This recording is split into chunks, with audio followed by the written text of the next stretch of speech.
Bonjour David Lescaut. Bonjour. Eh bien écoutez, j'ai eu vraiment un grand plaisir et puis beaucoup d'émotion à voir votre dernier spectacle au Théâtre de la Ville, Ce qui reste. Bon, ce sont des témoignages de deux rescapés du ghetto de Varsovie qui sont maintenant des personnes d'un certain âge, mais qui voient ce qui se passe à travers leur regard d'enfant. Paul Fellenbock et puis Wlodzka Blitz Robertson. Comment vous en êtes venu à faire cette pièce?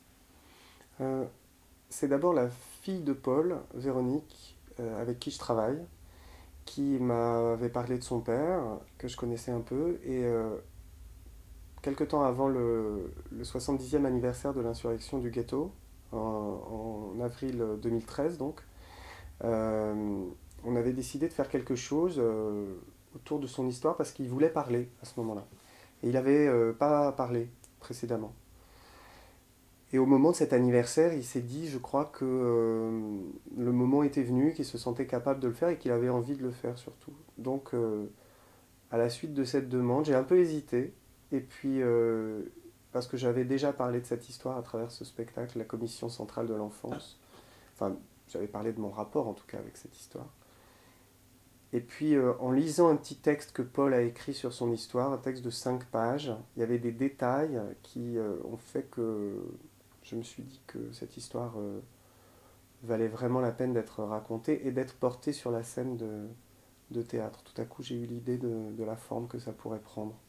Il y a un texte de cette pièce qui va sortir chez Gallimard Oui, le texte va être publié en octobre, sous le titre. ce qui reste. Et comment est constitué ce texte? À partir des témoignages bruts des deux rescapés ou à partir d'une... Des entretiens que j'ai Oui, menés avec eux. mais ce sont des entretiens uniques que vous avez eus avec Oui, chacun de... Combien oui, de temps a duré chaque entretien? à peu près 4 heures pour lui et 3 heures pour elle. Et je Et voulais que vous, ce vous soit... l'enregistriez Oui, si j'ai enregistré. J'ai pas filmé, j'ai enregistré juste. Et ensuite, j'ai tapé tout ça. Mais je voulais que ce soit en une seule fois. Parce que si j'avais fait une série d'entretiens avec eux, il y a tout un effet de la mémoire qui aurait été différent. Un rapport à la mémoire différent. Je pense que tous les trous, toutes les hésitations, tous les questionnements et toutes les surprises aussi des souvenirs qui revenaient dans l'entretien n'auraient pas été du même ordre. S'il y avait eu quoi? S'il y avait eu, je sais pas, si j'avais fait 5 entretiens avec chacun, si je les avais vus 5 fois ou 3 fois ou 4 fois chacun. Ils avaient déjà raconté ça à d'autres? Non, justement. Ah, donc vous êtes le dépositaire de leurs premières paroles sur ces événements-là? Ben oui, théoriquement oui. En gros, après ils en ont évidemment parlé à leur famille, mais de manière publique non. Ils avaient chacun écrit un petit texte simplement où ils avaient consigné les principaux événements de leur histoire dans le ghetto. Et, euh, et donc, dans ces témoignages, dans cet entretien, dans le fait que quelqu'un parle et que l'autre écoute, voilà, moi je pensais que ça devait passer par cette forme-là et pas par un témoignage brut, justement. C'est pour ça que dans le spectacle, on a gardé les questions et les réponses. C'est une personne qui interroge et l'autre qui répond. Alors justement, la personne qui interroge et l'autre qui répond, on a l'impression que ça peut être l'autre, l'autre protagoniste, hein, Oui, l'autre, oui, oui, parce que les acteurs changent de rôle. parce que les acteurs changent de rôle. En réalité, dans les entretiens tels qu'ils ont été menés, ils ne se sont pas parlé, Non, non, non, pas du si tout. j'ai bien Ah, c'est compris. moi qui leur ai posé des questions à chaque fois. Mais donc c'est quand même vous Oui, oui, oui. qui êtes là en train de représenter un des autres rescapés qui interroge l'autre. Voilà. Donc il y a au moins trois personnes sur la scène.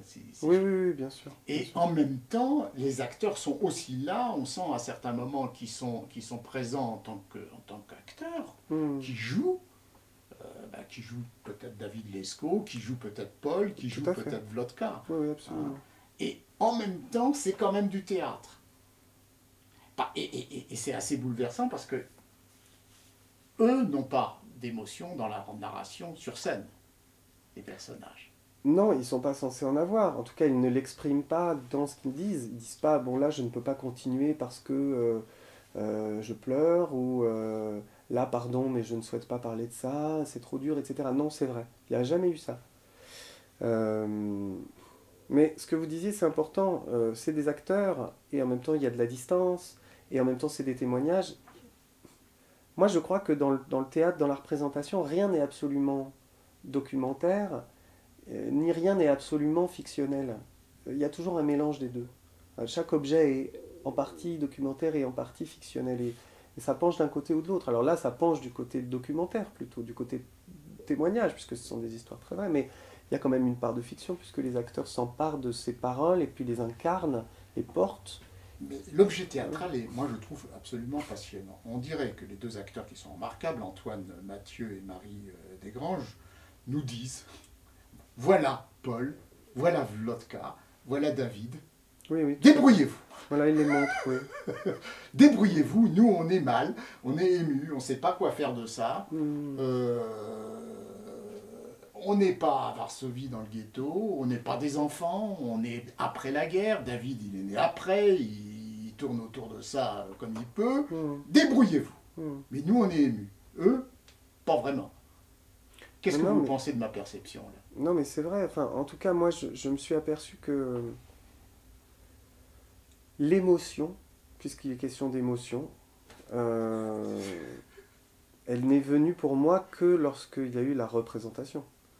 Elle n'est pas venue au moment où j'écoutais les témoins et où je parlais avec eux, très curieusement. Ah, vous n'avez pas ressenti d'émotion au moment où vous discutiez avec eux? Non, j'ai ressenti d'autres formes de sentiments.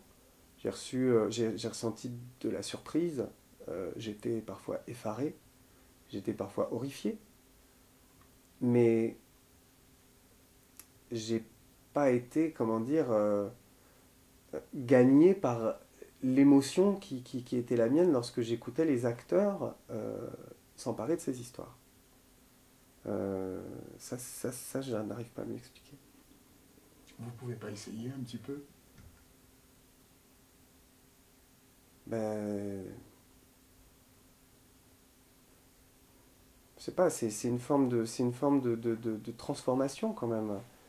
Alors, lorsque l'objet se transforme, il passe de son état brut, on va dire, à un état élaboré.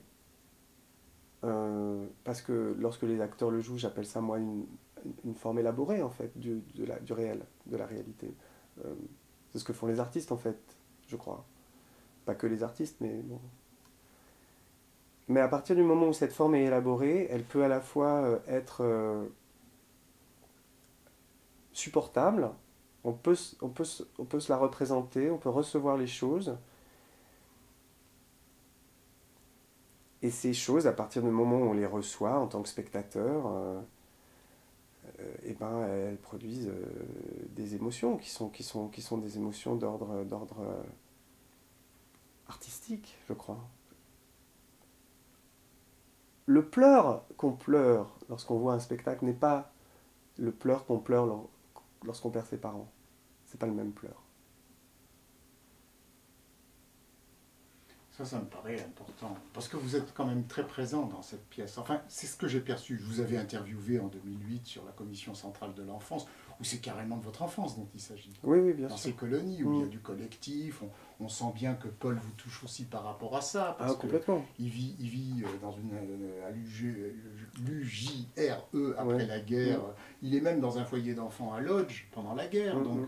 tout ça, ce sont des choses qui vous touchent. C'est le rapport que vous pouvez avoir à tout ce monde-là aussi. Hein. Ça passe par Mais des enfants qui sont, comme il le dit dans la pièce, heureux après. Alors lui, en tout cas, il a aimé ça. Ça, c'est une des choses qui m'émeut le plus, en l'occurrence, d'entendre dire, euh, lorsque je lui demande est-ce que vous avez aimé cette vie en collectivité, il répond deux fois, pour moi c'était fabuleux, pour moi c'était fabuleux. Alors que on pourrait penser qu'un enfant qui grandit comme ça en collectivité, alors qu'il a perdu ses parents, c'est forcément une situation très très pathétique. Eh ben pour lui c'était fabuleux, il a toujours aimé la vie en collectivité, et ensuite il n'a pas arrêté de faire des choses justement de groupe, de créer des associations, des groupes de travail, des choses comme ça. Bon, la pièce va passer ailleurs. Mm.